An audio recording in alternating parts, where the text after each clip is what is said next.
Hello mga karis, gagawaan lola nyo ng maruya. Ayan po mga ingredient natin. Ito po, paghahalo-haluin po natin yan. Harina, baking powder, sugar, milk, melted butter, egg.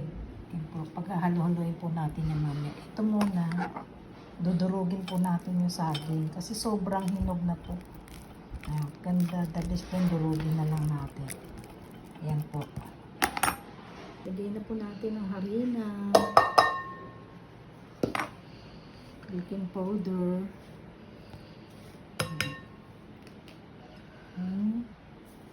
sugar. Wala akong white sugar kaya brown muna. Tapos ito po, melted butter.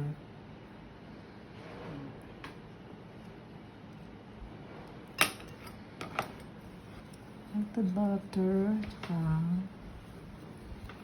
egg. Ibit muna natin ang egg.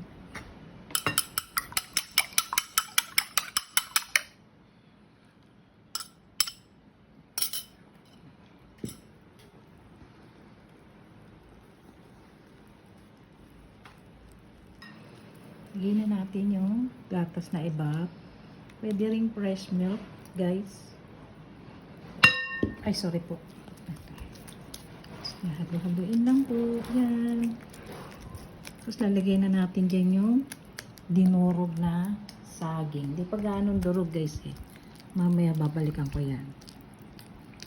Yan na po. Tapos ipiprito.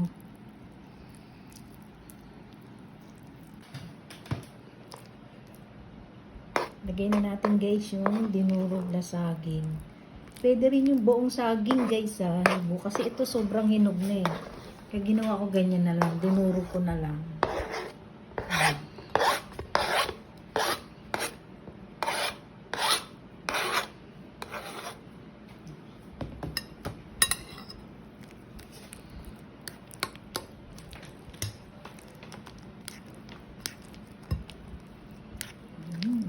Piprito na natin yan.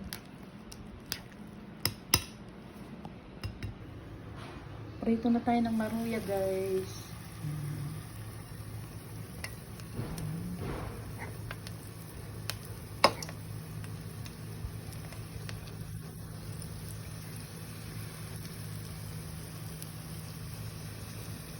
Para siyang tortano, guys.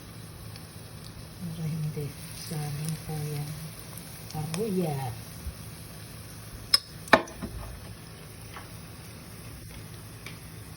Basa-basain natin yung ibabaw. Para